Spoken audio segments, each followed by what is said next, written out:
नमस्कार दोस्तों, मैं मनीष स्टडी वर्ल्ड से।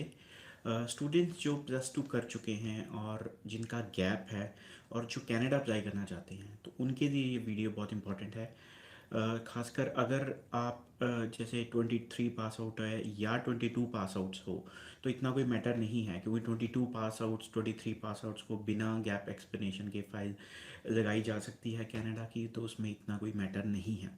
But if you are like 21 pass out, 20 pass out, या उससे पहले, like for example 2017 pass out हो, 2018 पास आउट हो और प्लस टू करी है, और उसके बाद आपका स्टडी गैप है, तो आप किस तरीके से प्रेजेंट कर सकते अपनी फाइल को, जिससे आपका जो कनाडा का सक्सेसफुली वीज़ा लग जाए। देखिए, सबसे पहले ये एक अच्छी चीज़ हो जाती है कि अगर आपके प्लस टू में मार्क्स कम हैं, फॉर एग्जांपल अगर आपके 55% नहीं है, कम मार्क्स हैं आपके, कई स्टूडेंट के 45%, 43% तक के भी होते हैं स्टूडेंट जिनके like passing marks plus two में कम होते हैं। तो ऐसे स्टूडेंट्स के लिए बेनिफिशियल रहता है अगर उनका गैप है। वो कैसे? कि वो ये दिखा सकते हैं कि they have done like after year 12, for example 2017 में उन्होंने प्लस टू करी है, कम परसेंटेज थी, तो वो दिखा सकते हैं कि उन्होंने कोई डिप्लोमा किया या कोई सर्टिफिकेशन कोर्स कंप्यूटर्स का किया है, कोई बिजनेस का किया, मार्केटिंग का कोई कोर्स किया है, हॉस्पिटैलिटी का कोई कोर्स किया, तो और उसके बाद वो जॉब कर रहे हैं। कनाडा में ये खासियत है कि अगर आप इनकम टैक्स रिटर्न्स दिखा देते हैं, सैलरी स्लिप्स दिखा देते हैं, तो अकाउंट में सैलरी का इतना मैटर नहीं है। और अगर आप दिखाना भी चाहते हैं, जब जब आपकी फाइल प्रोसेस हो रही होती है, तो अगर 2 या 3 महीने की आप सैलरी अकाउंट में दिखा देते हैं, that is also enough. Plus income tax returns, plus employment letter, plus आप साथ में सैलरी स्लिप्स, यानी कि ये चार चीज़ें अगर लगा देते हैं, तो आपका जो गैप है बहुत स्ट्रांगली कवर हो जाता है। तो उसमें आप इस तरीके से प्रेजेंट कर सकते हैं अपने केस को कि प्लस टू करी है, कम परसेंटेज में, उसके बाद आपने डिप्लोमा किसी चीज़ का किया और उसी फील्ड में आपने जॉब करी है अभी तक, तो अब आप फर्दर स्टडीज़ के लिए आगे पढ़ना चाहते हैं। तो उसमें जो आगे आपके कोर्स आपको लेना है ऐसे केस में, तो आपको दिखाना पड़ेगा कि कम से कम वो डिप्लोमा या उससे ऊपर के लेवल का हो। अगर तो आपका गैप 1 या 2 साल का है, ज़्यादा गैप नहीं है, फॉर एग्जांपल 20 पास आउट है, 21 पास आउट है, फिर अगर आप डिप्लोमा दिखा रहे हैं, तो आप एडवांस डिप्लोमा में अप्लाई कर सकते हैं, दैट्स फाइन। बट अगर आप 2020 से पहले के पास आउट है प्लस टू, तो और आप डिप्लोमा दिखा रहे हैं प्लस वर्क एक्सपीरियंस दिखा रहे हैं, तो स्ट्रॉन्ग फाइल लगाने के लिए आप बैचलर डिग्री में अप्लाई कीजिए। तो आप ये दिखा सकते हैं जी प्लस टू करी जी, उसके बाद डिप्लोमा करा, उसके बाद वर्क एक्सपीरियंस है, उसके बाद आप बैचलर डिग्री करने जा रहे हैं, क्योंकि अब आप पढ़ाई के लिए रेडी हैं, आपने RHPT का एग्ज़ाम दे चुके हैं, आपके पास फंड्स का इंतजाम है, सब कुछ है। तो अब आप एक इन्फॉर्म डिसीजन ले रहे हैं कि आगे एक बैचलर डिग्री करना चाहते हैं। तो बैचलर डिग्री कोई महंगी नहीं है, ये नहीं है कि बैचलर डिग्री में जा रहे हो बहुत महंगा है। तो bachelor degree minimum with post study work की मैं बात कर रहा हूँ, क्योंकि कनाडा में अगर आप हायर एजुकेशन के लिए जा रहे हैं, बैचलर और मास्टर्स के लिए जा रहे हैं, कोई भी प्राइवेट कॉलेज है या यूनिवर्सिटी है, आपको पोस्ट स्टडी वर्क राइट्स मिलेंगे ही मिलेंगे। तो अगर आप बैचलर डिग्री, जो कि bachelor of business, bachelor of IT, bachelor of hospitality management, जो कॉमन मिल जाती हैं, कोई दिक्कत नहीं है, तो उसकी स्टार्टिंग फीस जो है $10,000 से शुरू हो जाती है। लाइक अराउंड इंडियन करेंसी की बात करें, तो 6 लाख 10-15 हज़ार की रेंज में आपको 1 साल की फ़ीस मिल जाती है। तो बजाय कि अपना केस कमज़ोर करने के, जो कि अगर आप गैप है, आपने जी डिप्लोमा दिखा दिया, वर्क एक्सपीरियंस दिखा दिया, फिर डिप्लोमा दिखा रहे हो, तो ऐसा करने के बजाय अगर आप बैचलर में अप्लाई करते हैं अपना केस, तो आपका केस काफ़ी स्ट्रांग हो जाता है। तो इसमें बेनिफिट ये हो जाता है, तो कोर्स प्रोग्रेशन में भी आ गया कि हाँ, पहले आपने प्लस टू करी, डिप्लोमा करे, वर्क एक्सपीरियंस है, प्रोग्रेशन में जा रहा है, आगे लेवल हाई पे जा रहे हो आप पढ़ाई करने के लिए।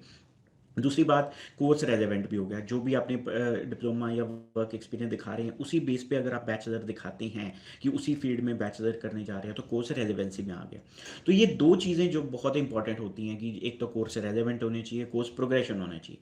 आपने कई बार देखा होगा स्टूडेंट्स जिन्होंने बैचलर कर रखी है, मास्टर्स कर रखी है, उसके बाद वो PG डिप्लोमा अप्लाई कर देते हैं, तो ऐसे केस में वीज़ा रिजेक्शन के चांसेस बहुत हाई हो जाते हैं।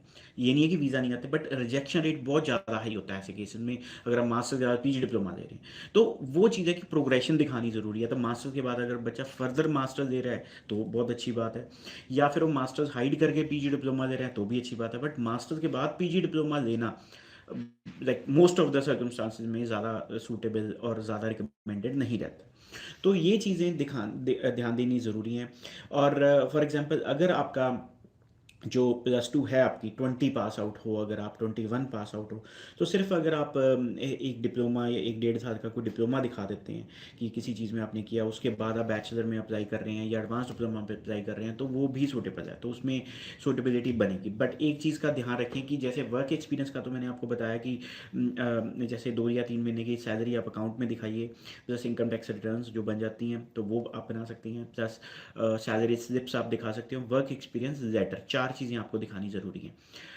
लेकिन अगर आप डिप्लोमा, अगर आपने किया है कोई प्राइवेट डिप्लोमा किसी लोकल इंस्टीट्यूट से किया है, तो ये चीज़ का ध्यान रखिए कि उनकी एक वेबसाइट होनी चाहिए, उनका डोमेन का एक आईडी होना चाहिए, उनका लैंडलाइन नंबर होना चाहिए, प्लस जो आपका सर्टिफिकेट जो आपको इशू किया है उस इंस्टीट्यूट ने, वो ऑनलाइन वेरीफाइबल होना चाहिए।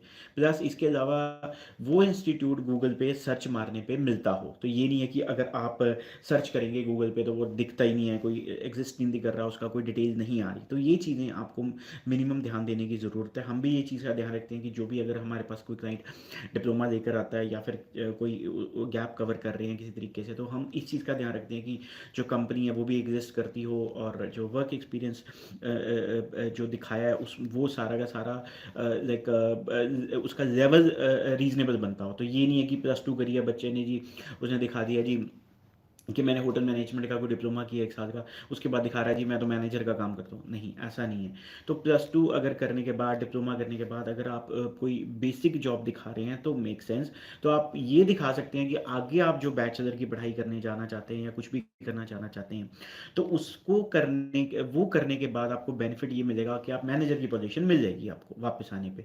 तो ये इस तरीके से दिखाया जाएगा, तो आपको लेवल दिखाना ज़रूरी है कि जो आपने पढ़ाई यहाँ पर डिप्लोमा किया है उसी अकॉर्डिंगली ही आपको जॉब मिली है। तो आगे फर्दर तरक्की करने के लिए, आप आपकी जॉब की तरक्की करने के लिए आपने कोई अच्छी पढ़ाई करना चाहते हो कनाडा में, जिसको करने के बाद आपको इंडिया वापस आने के बाद अच्छी जॉब मिलेगी, तो ये चीज़ आपने दिखानी है, प्रेजेंट करनी है। इसके अलावा जो वर्क एक्सपीरियंस का और जो जो आप गैप में डिप्लोमास कोई दिखा रहे हैं, तो इसका एक कम्बिनेशन जो है स्ट्रांग होना चाहिए। ज़रूरी नहीं है कि आपको वर्क एक्सपीरियंस लेटर ही दिखाना है, ज़रूरी नहीं है कि आपको डिप्लोमा है, कई बार दोनों ही दिखाने पड़ जाते हैं क्योंकि गैप अगर ज़्यादा होता है।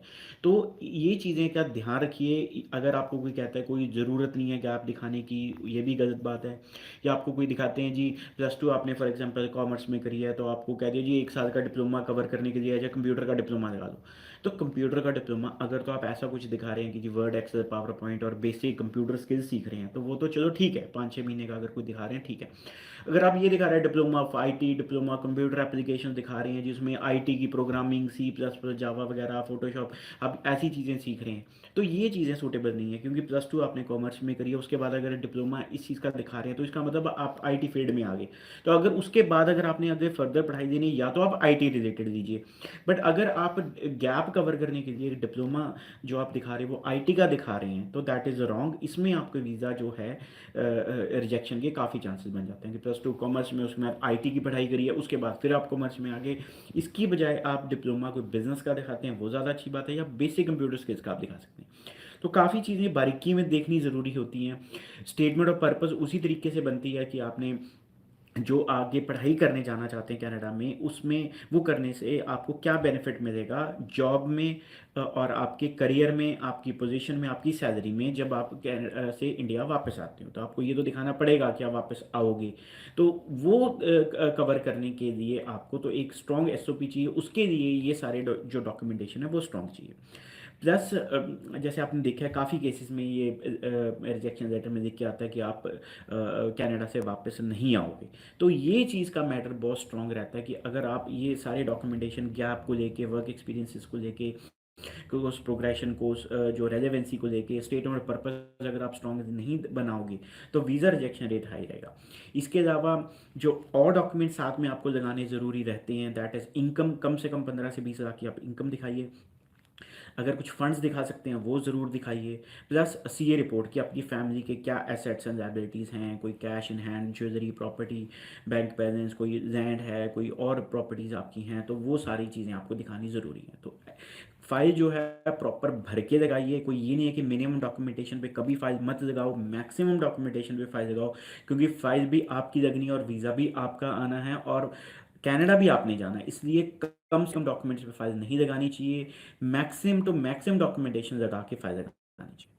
ज़्यादा जानकारी के लिए आप हमारे ऑफिस में कांटेक्ट कर सकते हैं। आपको वीडियो अच्छा लगा तो ज़रूर लाइक कीजिए इस वीडियो को, और सब्सक्राइब कीजिए हमारे यूट्यूब चैनल और फेसबुक इंस्टाग्राम पेजेस को, ताकि हम आपको जो आपके केस के रिलेटेड इन्फॉर्मेशन जो है हम आपको रेगुलर अपडेट्स के साथ प्रोवाइड करते रहें। Thank you very much.